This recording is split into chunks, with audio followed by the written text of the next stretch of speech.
Welcome back, I'm Tedward. Welcome to Garage 42 in Acton, Massachusetts, where I store my cars, and welcome to a very special 1999 Mercedes-Benz SLK 230. But this isn't just any normal SLK 230.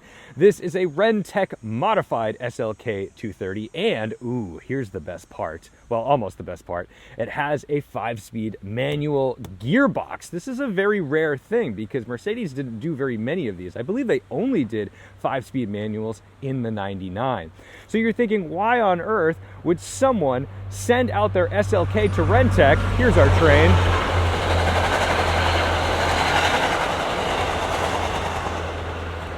Always some real world adventures on our videos. So why on earth would you take your SLK 230 and send it to Renntech to be faster when you had an SLK 32 AMG? Well, it's because the 32 AMG wasn't out yet and there was no 6-cylinder version of this car. So the original Mercedes-Benz SLK 230 came with the 2.3-liter 4-cylinder with a supercharger. So Renntech, if you gave them $40,000, yes, that's right, the car was basically 40 grand, then you'd send it directly to Renntech to be Renntech modified. For another $40,000, they punch it out to 2.5 liters, so you're getting 260 horsepower out of it, a limited slip differential, upgraded brakes. In the front, you've got these Alcon calipers. In the rear, Brembos, a little bit of parts spinny stuff, H&R lowering springs, Coney dampers, and a tune that matches this 5-speed manual. And since the last time we drove this car, we actually spoke with the fella, Hartmut, at Renntech, the founder of Renntech. He actually said this is the only 5-speed manual Renntech SLK ever made. Apparently the tune was a nightmare to dial in because the automatics were a lot easier. But I like to think of this as the most impatient Mercedes-Benz ever, because think about this. You've doubled the price in 1999. Now you've got an $80,000 SLK, and about 12 months later, a more powerful 6-cylinder, factory-built, cheaper SLK 32 emerges from the factory. And you're sitting here with this. So this car is wonderful for the story, but maybe not the most economical speed. But we do love Renntech, and Renntech is special because it's created by people who were like the technical leads at AMG, the pre-merger AMG. And so Hartmut, the founder of Renntech, is the guy you want working on all your old school AMG stuff and your new school modified Mercedes-Benz. So the other side of this is the interior. It's salsa red. This is a spicy car. Everything about this thing just screams excitement, and you can kind of see why people were jazzed about SLKs, because they are fun. But you got to remember, right around this time, there's so many more options. You've got the Boxster, the first generation Boxster. You've got the Z3 and then subsequently the Z3M.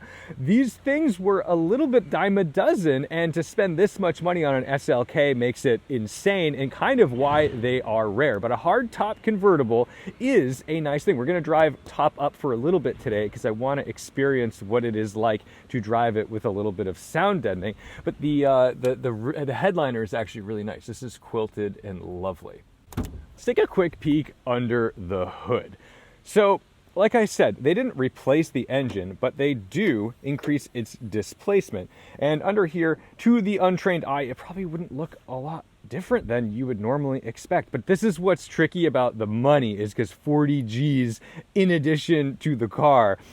It's like you want to see something outrageous. And gluing us to the road on an 18-inch BBS wheel is a 225 section tire front and rear. So it is a square setup. But let's get out on the road. I always kind of imagine these cars as the mistress mobile. Like your wife in the main house would have the SL, and then you'd get your mistress, who you're keeping at the beach house, a little yellow SLK. Something else in the car, there's these little Schroth shoulder belts. So you have like these little racing belts as if you were going to take it to the track. Probably very unlikely.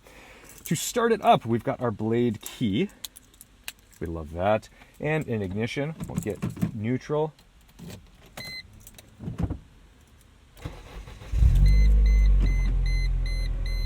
And despite being just a 4-cylinder, it has kind of a charming sound to it.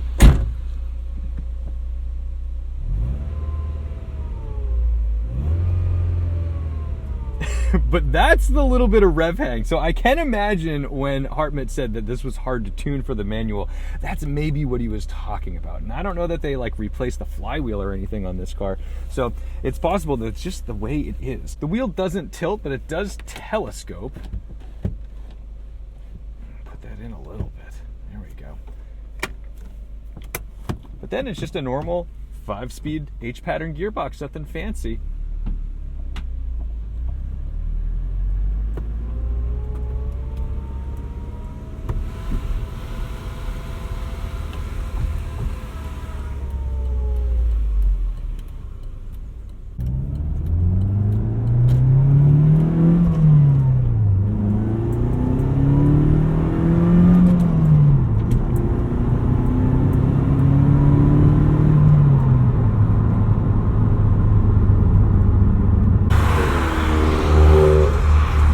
The car guys out. We've got a little Huracan over here.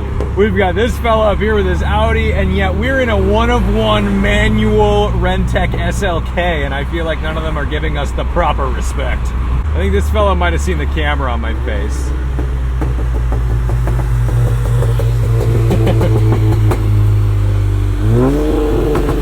Oh, that's gonna blow out the mics. Tedward? Yes! Yo, I watched all your videos. It's like, nice to meet you. This steering is just sublime. It's weighted perfectly. I'm getting texture. I'm getting tightness. I'm getting feel. And it's got body roll, so I can actually kind of like chuck it in, lean it into a corner, understand where the grip is going to be. Good God, this is lovely to drive. Oh, I think you need a little time with it. The last time I drove it, I feel like I rushed it a little bit.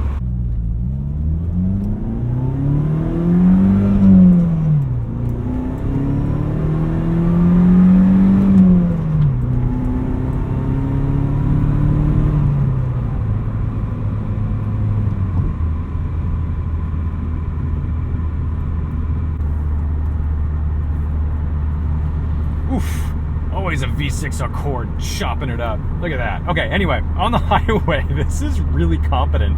Despite its small size, it feels like a GT car. It kind of feels like it'll just absorb this. And in fifth gear, it's a tall fifth gear. I'm at 60 miles an hour. I know we're not at like proper highway speed, but I'm only turning like 2,200 RPM there. So this would happily run 75, 80 miles an hour all day, and you wouldn't feel like you were overtaxing this engine despite it being a 4-cylinder.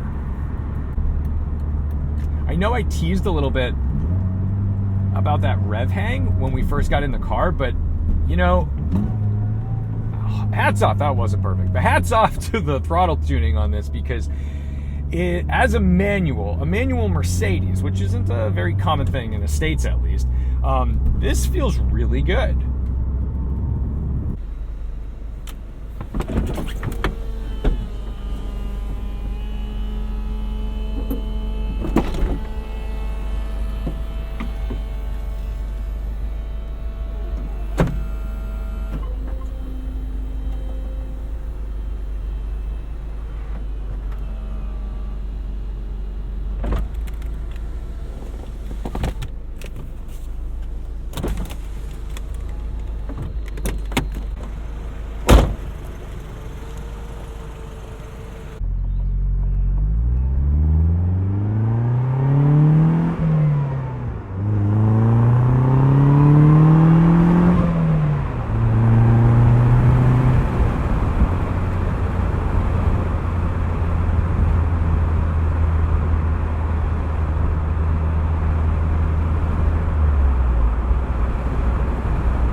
The experience changes dramatically with the roof down. And for the money, this is not the car. this is not the car. This is too expensive with the Renntech goodies. But I can tell you that it doesn't feel like a tuner car, and that if you did go out and spend the $80,000 on this car plus Renntech goodies, it's really good. Like, it feels so factory dialed, it feels correct, and to be able to have the SLK experience in a manual transmission is really great. Hopefully no one's shooting bullets at us. That would be nice to survive this drive.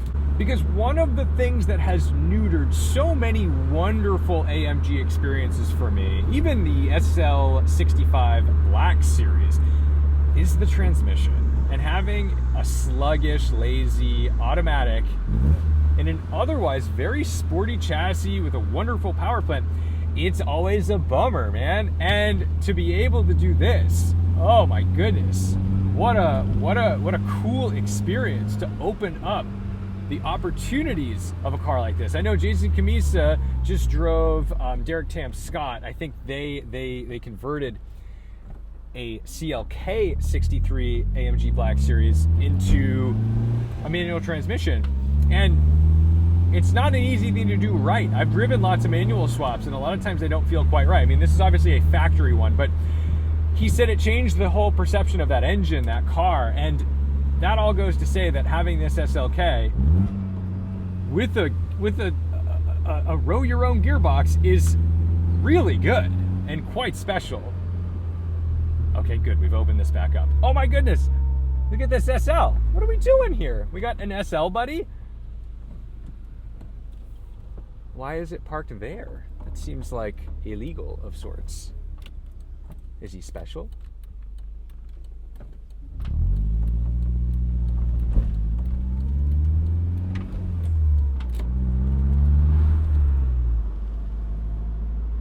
And it thrives in that mid-range. It really does. I don't know that I'd say it falls off up top, but I will say it's like not necessary to be hunting redline in this car, despite the fact that it's a relatively low redline at only around 5,800 RPM. Probably revs out to 6, but I'm not totally sure.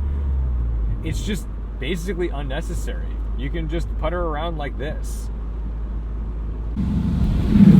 Jesus.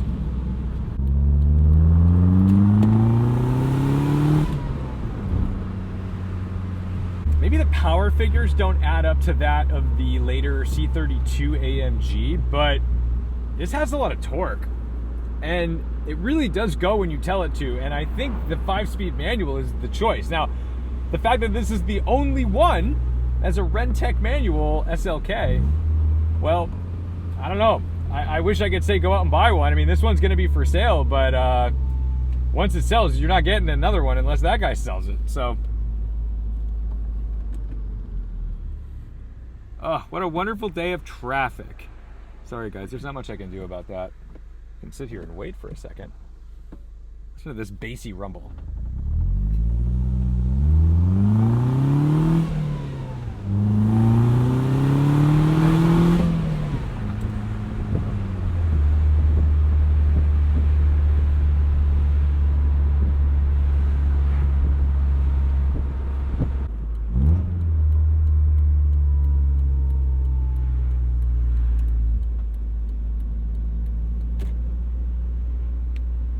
Oddly, the bassy rumble reminds me a lot of BMW inline 6s, especially from that E30 era. I know it's a 4 here, but something about it just has that deep, bassy German low-end rumble.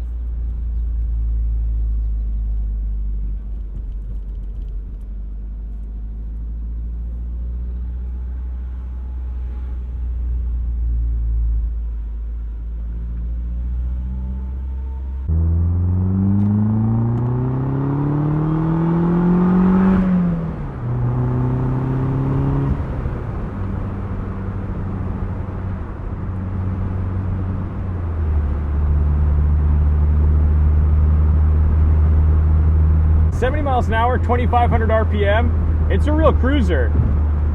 Well, I'm gonna go nurse this thing back to garage 42. It's been a successful day so far, knock on plastic and carbon fiber, I suppose. And I'm really glad I got a second chance to explore this car. I mean, I know we're not out ripping on canyons, but I gotta say, this really is impressive. And it's a tuner car. And tuner cars often feel like tuner cars, but Renntech, of all the tuners, feels the most factory. And boy, I'm sure it came with a heck of a warranty from them as well, which is really cool. Not always the case when you want to make your thing faster. You certainly had to pay to play to get it, but I think if you're looking for a unique story, a car that's actually genuinely fun to drive, especially if you're kind of using it for the beach house or just some, running around kind of things, this is definitely going to do that job for you. It's been taken care of by one of the most obsessive AMG fanatics I've ever met, and his cars are always tip-top. I wouldn't hesitate for even a second to buy a car from this fella. So, not my sales pitch, but just saying, like, when you are buying a car from somebody secondhand, especially if it's kind of an oddball car, take these guys off.